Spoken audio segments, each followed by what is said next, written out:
Come on. Oh my God, green hole. Gorgeous. So enjoying yourselves? Oh yeah, we are. Very much Good, so. good, good. Great stuff. Great stuff. So I'll just give you a little recap on some of the history because it'll bring it back, awaken it back up for you. These families that lived here were landed gentry. And the first house was built in Ballyfin in 1650 by a family by the name of Pole. And they lived here for 4 generations. The 4th generation, William Pole, blew the bank on the man-made lake. He spent the family fortune. But don't mind the fact that he spent their fortune, 2 or 3 years of land rent and they'd be fine. They would recover quite quickly. The house they built was smaller than the house we have now. It was about 20,000 square feet as opposed to this building. Walk up, come on.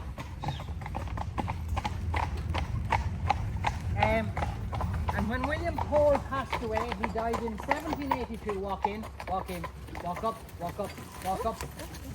I'm just going in off the road for a second. There's a car behind us trying to we pass can us make by, a picture so. now.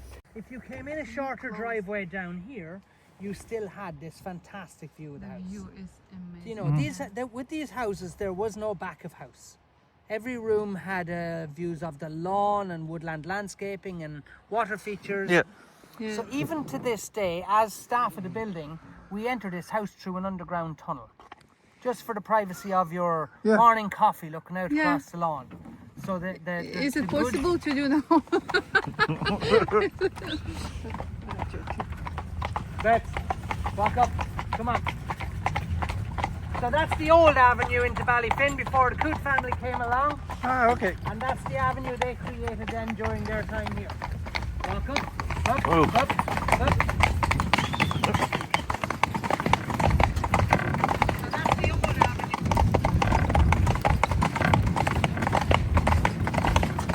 Go on, get it, come on.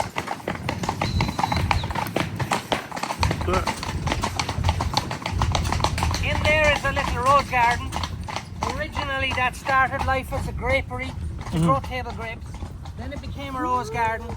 And then when the school came along, that became the handball alleys. Ah, okay. So the boys would be up there supposed to be playing handball. But more than likely they'd be having a smoke or a beer or a fight. Yeah. That's where they had all the fun. And it's back to being a rose garden once more. There's a helicopter pad behind us here. There's a tennis court in this area as well. Come on. Come on. Get up out of there. Come on. Now a nice look back across the west lawns of the building. And built here on the corner of the house, the glass structure here is called an orangery. It was to grow what nobody else could grow, your lemons and orchids. Designed by Richard Turner and built in 1855. And Richard Turner was famous for his use of curved glass ceilings. You would find one in botanical gardens in Dublin, in Belfast, even as far as Kew Gardens in London. This guy was famous far and wide. So the one he built for the Coote family was a 5-year project here in 1855 onwards, entered from the library through a jib door and used to grow what nobody else could grow, lemons and orchids, or ultimately a pineapple. If you could grow a pineapple in this country, you were talk of the nation. Yeah. But what about the temperature? How did they keep They would try and have the temperature up. They had heat pipes in the orangery, heated by steam. Now, it was very rare to grow pineapples in Ireland, even to this I never day. heard of Absolutely, but they would certainly try. Pineapples were so rare, they were never eaten. They were so valuable, you couldn't dare eat one. They were to be admired in a fruit bowl. But the amusing piece was that if you couldn't manage to grow one and you couldn't afford to buy one, you could rent a pineapple 1 week at a time. Oh. Just for kicks, just for your daughter's wedding, for a big birthday party, whatever you needed. Just for show. You could rent a pineapple to have in your fruit bowl, Are and you on Monday morning serious? it would move on to another big mansion down the road at another rent price. Oh my God! Yeah. And But then it the water cascade that you saw from breakfast, this was added by Jim Reynolds during the restoration as a decent water feature on the west side to compete with the lake view on the east side. So there is no back of house. Yeah, it's very relaxing to watch. Absolutely, Yep. yeah. It's very tranquil. And even better still in the sunshine when it glistens a little bit more and brings a bit more life to it. So it's actually less than 20 years old, the cascade.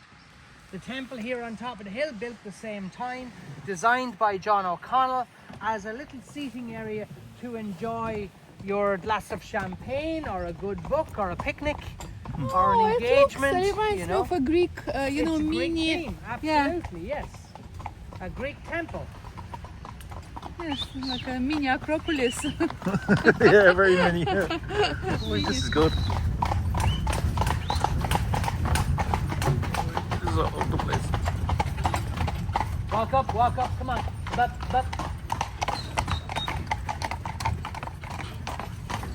Now that gate is closed, but that arch tunnel usually leads into a garden in here called a fernery garden. But it's closed just at the minute because we have a fallen tree. The fernery. So, and it's a big tree. It's about 300 years old. It was 300 years old. It's no longer 300 years old. But the whole tree came down? The whole tree came down. Wow. Is it not what happened a few days ago, isn't it? Yes, Storm Dara. Come round, boys. Come on.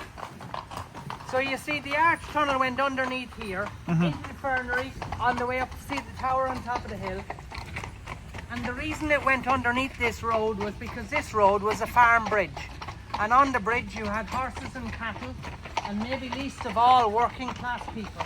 And God forbid the landlord would meet with the staff on a daily walk and have to actually say hello to the working class.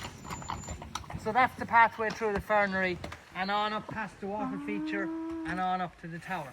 That little door opening that you see is actually a fake.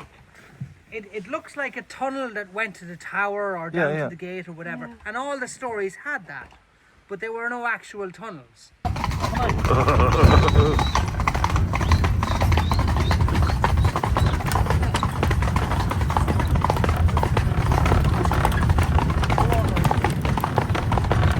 Oh, this is the tower.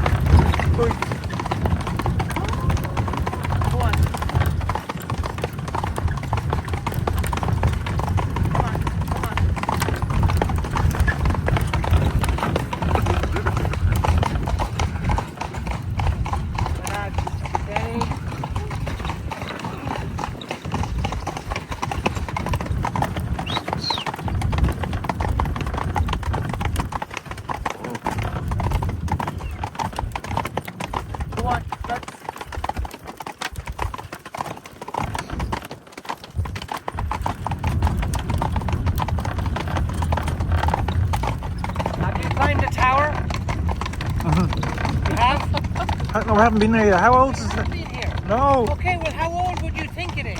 Have a guess. The way it looks. Sorry? About 800, 1,000 years. Yeah, good guesses. You'd be supposed to think it was a Norman tower, Yeah. but it's not. It's a folly. Oh, it's a fake one? It's a fake. Wow. Built in the time of the famine in Ireland to create employment for the working class. Whoa. This was a folly, this was a famine project. Yeah. Because it fell on the shoulders of landlords to create employment. Otherwise, they were housing and feeding their staff for free, which would show weakness, and that would take from their society. Ah, okay. So this was a 5-year project, which fed many families for 5 years during a very devastating time for the working class in this country. And it is what they call built as a ruin, because the broken structures that you see on this side are exactly how it was built 170 years ago, not one bit different. And the moat wall around the bottom never held as much as a bucket of water. It just looked good. And it gave you the need for a drawbridge. Within the tower there are 98 steps to the top and a view from the observatory of nearly a quarter of the entire country. You can literally see all of Leinster from this tower. Wow. The Vale of Leinster in the south, the mountains on the east coast, and the Bog of Allen in the north. So there's a huge view. But you're on a very flat plain of land down the Midlands, and we are on a bump of a hill where we are right here. So that's what gives you such a good view. Yeah, It's aged very well. It's aged very, very well. The ivy helps, of course. It was completely out of bounds in the school years, but that just made it all the more attractive for the boys. They would surely climb the tower if they had the guts to do it, you know, and enjoy it from that point of view. So a little cooler up here. It is, yeah, because it's on the Elevated, yeah, exactly, yeah. Atta boys, good lads.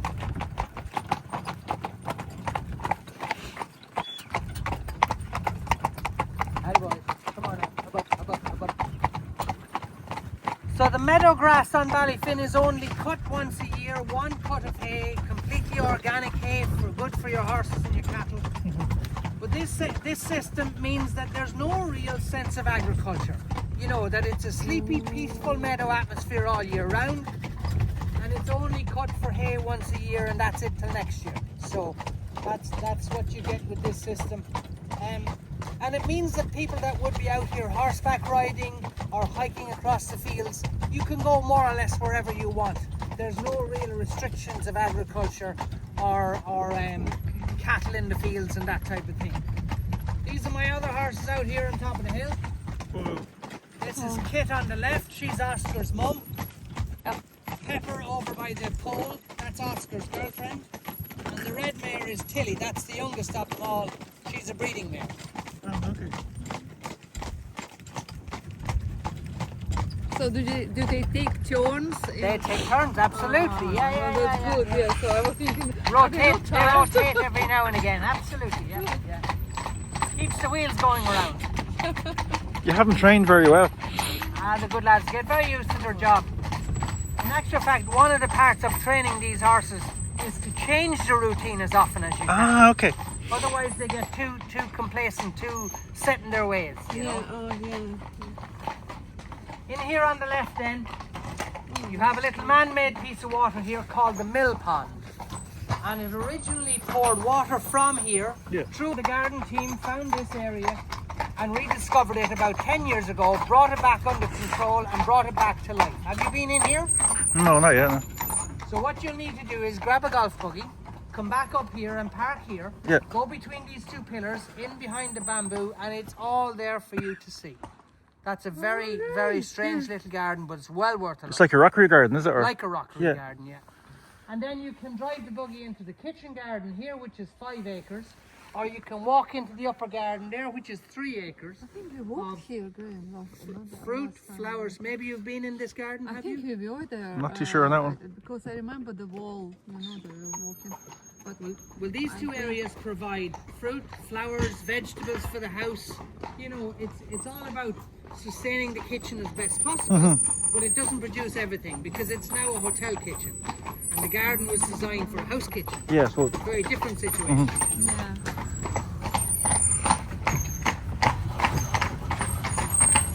There's the buildings over there. Steady.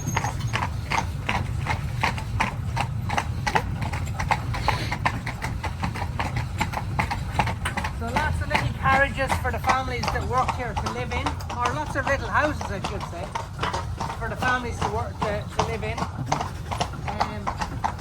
And bear in mind, there was about 100 staff back in the day. So they lived in gate lodges. They lived in little farmyard buildings as well. How many staff is there now? About 100 once more, yeah. Oh, really? Yeah. You don't see really everybody. Yeah. Long grey. Now these pillars here, these are called pocket pillars for sliding doors. And that was extravagance. Big oak doors built within the walls. Whoa. That's what you've had there. That yellow building is the old milking parlour for all the dairy produce. And this little one is Lady Caroline's aviary for ornamental poultry, the likes of peacocks and doves. And the biggest argument here was that the cottage the birds lived in was better than most of the workers' houses. Just for the birds. And it'd be heated as well, wouldn't it? Ah, yeah, I suppose maybe a certain amount. Yeah. In behind here then you have a stable yard that was brought back to life. The yellow barn is the coach house, which is the oldest building in the place. And the stone building with the slate roof on top just there is the old hound lodge for foxhounds. Come on, walk up, come on.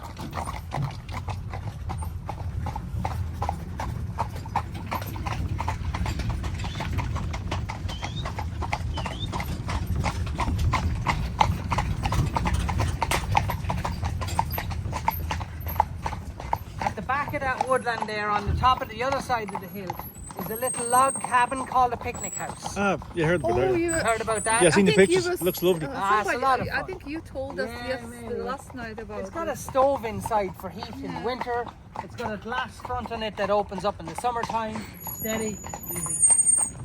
And it's a very enjoyable space. It really, really is. And at the near end of the same wooded area is one remaining ice house. Originally, Ballyfin had 4 ice houses. They had one for ice cubes, one for meat, one for sorbets and ice creams, and one to chill the wine for the evening. How'd they make the ice? This is The ice recent. came off the lake. Ah, okay. And they were stored in deep holes in a wooded area, you see. And that's how they would create their ice houses. Whoa. That's nice to know. We don't have a lake.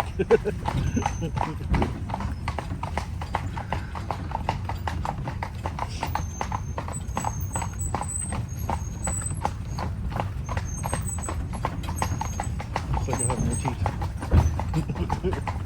Very good.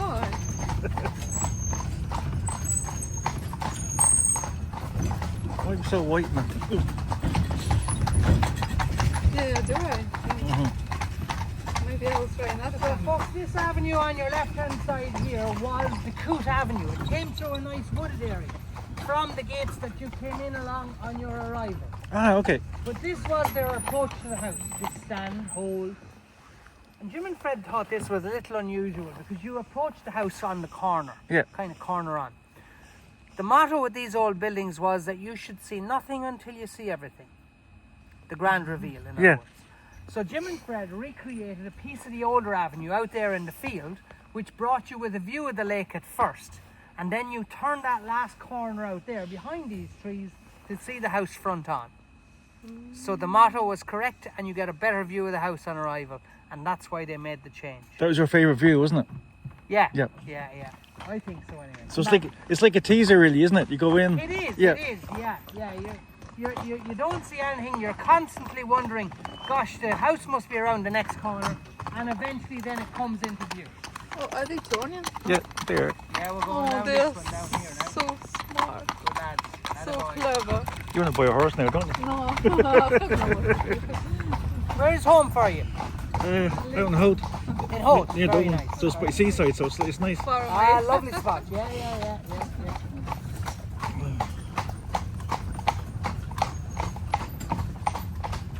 Are they both boys?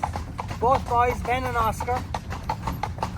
And the 2 girls are Kit and Pepper. Oh yeah, Kitty Pepper, I remember the one Helping the who field. sold her, Yeah. Who gets to name him? Well, they're mine, I suppose. I oh. put most of the names on them. Yeah, I originally had Ben and Kit, you see, were my first pair. yeah. And then Oscar came along, so he fits in quite nicely, does the Oh. job. And the girls take rotation then whenever I need them, you know, so works well.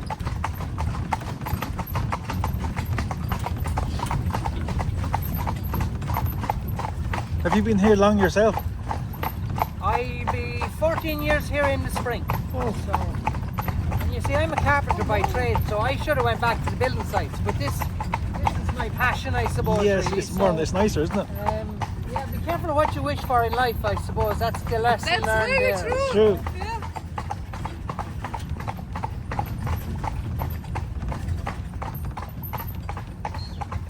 So that's where this avenue used to come in, right there. And that's the piece that Jim Reynolds recreated over there on top of the hill. Good lad. Ah, Attaboys. Go on, I have you. Attaboys, come on. Now there is a little church down near the entrance. Did you see that on the way in? I actually missed that, but Oh, I've seen it I on think the it's map. a good entrance. Oh, was we it? walked last time there. Yeah? Yeah, Ah, that's okay. the little one because Little church, yeah. Oh, that's a church. So that was belonging to this house for many generations of the families. It was built by the Wellesley family and then used by the Coote family. And eventually the Coote family gave that church over to the local people in 1898. And when the school came to Ballyfin, they never used that church because it's Anglican. And this was a Catholic Okay. school. Ah, see your point. So the Yeah. school chapel was where you had breakfast this morning. That was the boys' oratory. Ah, And the gates that were on the inside of the church graveyard are now on the outside, on the far side. So the front became the back and the back became the front. You see? yeah. Come on, boys. Good. Walk up. Come on.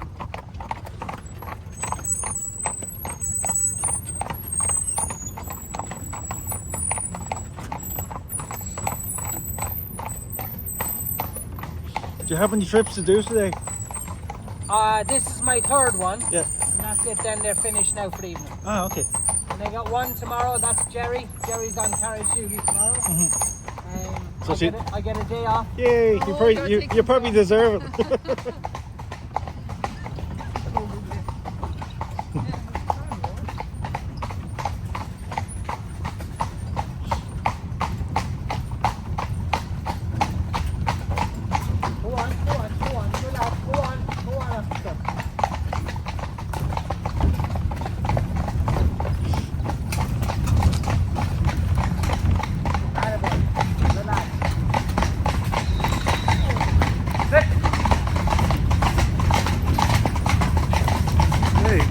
This is faster than motorway.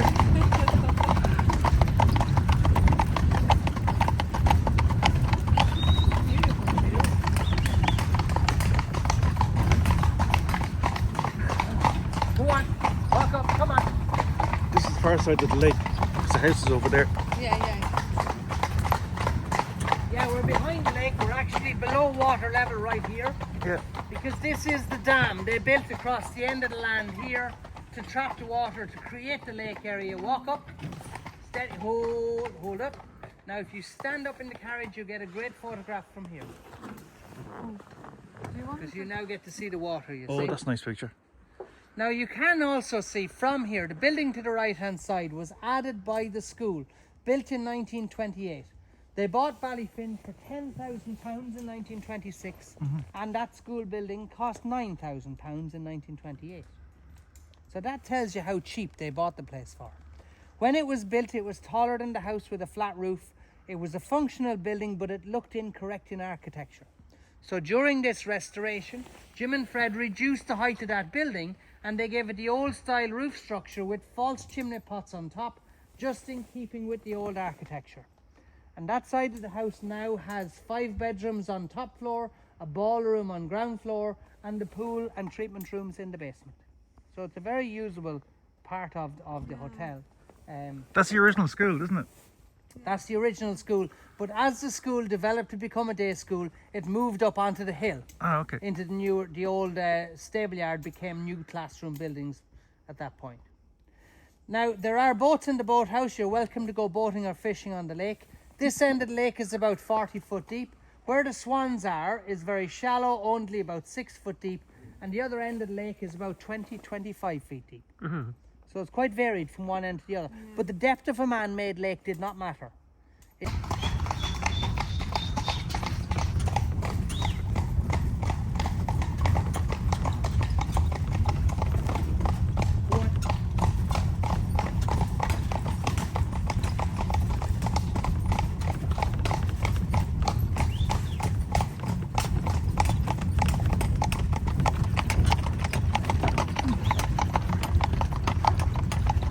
What?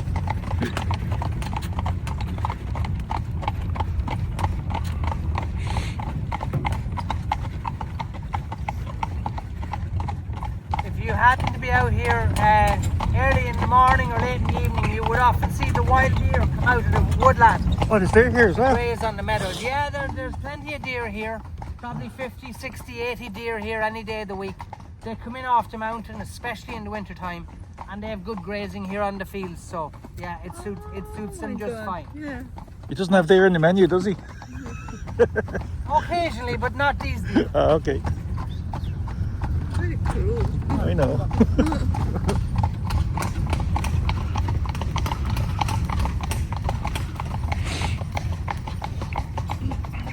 And then this little area here, folks, this would be my favourite spot in all of Ballyfin. The month of April into early May, this fills with bluebells. Whoa. And it becomes a really nice picture. You know, all the way down the woodlands here, down to the water's edge on this side, and you've the fresh green leaves overhead the same time of the year. Easily my favourite time of the year. And if you come for the bluebells, you would have them, probably the best of the bluebells would be the last week in April or the first week in May. You know, if Maybe you're too late, I think. if you plan a Too trip. late. We'll come back. Yeah, exactly. Asher's only an hour and a half down the road. You know where we It's are not now. far, it's actually not far. And it's a great road as well. So a little bit more storm damage in here on the right hand side. And you need to bear in mind, I mean, this always happens with these storms in these wooded areas. Trees that are weak will fall, they might knock another tree. You constantly do that, but you keep replanting and you let the young trees grow underneath. It will sustain itself over time. Walk up, come on, up.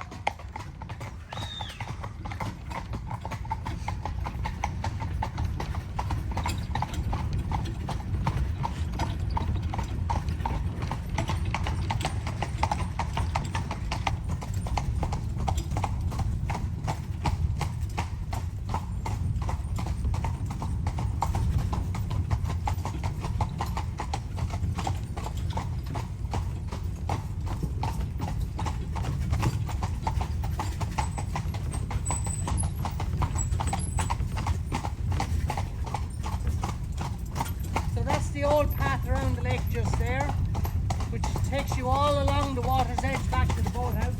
And this is the other man-made dam straight in front of us here, which traps the water at this end. And that little gully there lets away the excess water in winter time when the lake gets too full.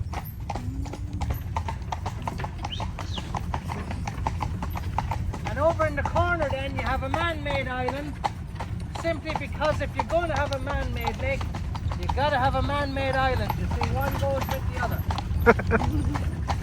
Was he a show-off, was he? Or just for prestige? You could say that. But if you look down there, that's the old original woodland floor way down below us. Wow, there. that sounds different. So this took a lot of building to create this lake, you know. So that's why the lake is so deep here, is it? Yeah, the lake is about 20 foot deep right there, yeah.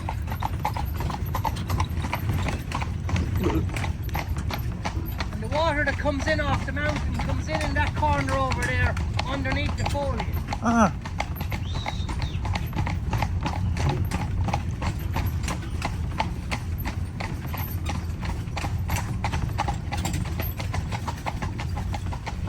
And if you look from here to the far end of the lake, that stretch of water in total is nearly half a mile long. 28 acres in that lake, which far surpassed any other man-made lake in the country.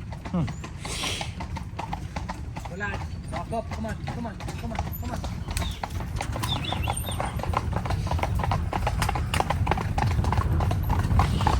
Adam, well, lads.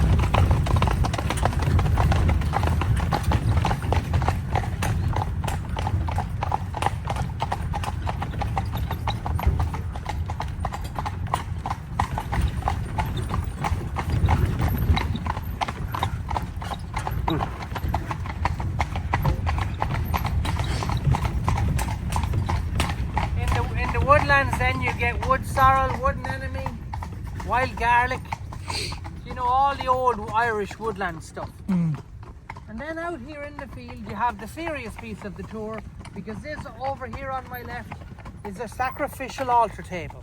Are you serious? Yes, that's just to remind you to pay the bill before you leave, you see. It doesn't do sushi, does it? No, that came to Ballyfin with the two sphinx at the front door. Are they original springs? No. Oh no, there's one. No. There's only two of them. Yeah, sorry, And only two of them. they were brought in here during the restoration, so Yeah. those units were too tall to use. They put one in the meadow, one in the rose garden. But apparently we're not supposed to sacrifice people anymore, so you're quite safe. Depends how high the bill is. Walk up, come on boys. Yeah, that's the tree we seen earlier on over there. That's one of the trees that came down, yeah. No, we wouldn't have seen this one earlier. We just seen it now for the first time, I suppose. Yeah, no, we walked here earlier you on. were down here walking, yes indeed. Yeah, that's right, we met you earlier, yeah. Yeah, it's a pity, you know, it's a fine old beach and down it came. Is that the whole tree or part of the tree? That's the whole tree again. That's an old tree, yeah. No, it's a whole full tree fell over. Well, not without the main trunk. See the main trunk still standing? Yeah. Behind it, yeah. Oh, yeah, see you now. Oh. This one was 300 years old. That one I'd say 250, 300, yeah. That's a shame.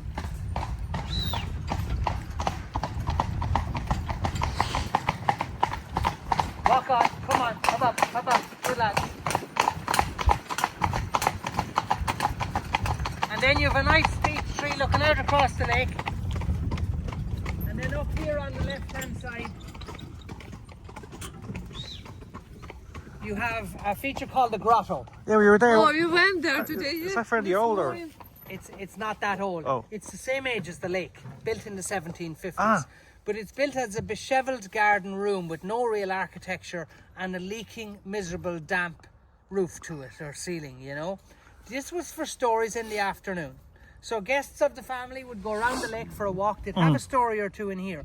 But because this was so miserable, damp and cold, they should appreciate the mansion all the more when they'd get back. They probably would. In the school years, it was known as the caves, and the boys had all these ghostly stories about the caves, about these areas, and missing students and one thing or another. And nowadays, it's mostly used for falconry demonstrations. So Tom is our bird guy, and this is where he sets up his birds of prey. Okay. It's also been used for engagements and whiskey tastings and storytellings, and it was used for a wedding in 2017. Whoa. A young couple came from New York, decided this was the only place on God's earth they wanted to get married. Oh. So I was here with my bowler hat and my black tie and 2 gleaming white horses, early October, on what happened to be the wettest day I can ever remember. So they got absolutely soaked to the skin. That's the experience. She went up here 10 o'clock in the morning. All the hair was done, the makeup and the twinkly white dress, and all was lovely. Up she went to be married, and the rain just came out of everywhere. Yeah. And she came back down about 11 o'clock like 2 people coming home from the electric picnic. It was absolutely brutal. She was, her hair was coming down, the makeup was running off her face, the dress was moss and mud. But at least she received what she wanted. And they won't forget it in a hurry, that's Yeah, for sure. exactly. Did they get the wedding pictures after? That's a good, I don't know, good thing we as did. well. We went off and got photographs. Yeah. But come on. Come on, boys.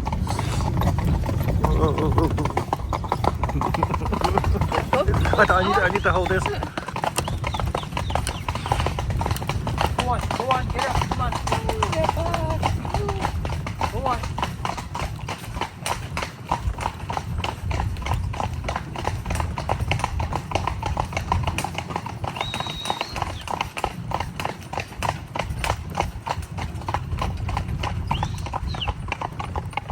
And then the other notable feature on the outside of these buildings is false blind windows. False windows were just for numbers, keeping the symmetry of architecture. But the problem with false blind windows was they were taxable just as much as real windows. Are you serious? And it was commonly known as daylight robbery when you were taxed on a window that you couldn't look out through. Those black windows there behind which are bookcases of the library, you see. Yeah. I think our bedroom has a false window, isn't it? Your bathroom Bathroom, has yeah. two, 2, yeah. Oh, bathroom, yeah, you're right. Because your bathroom was the armory of the house, the stronghold. Walk up. Hold. Just stand.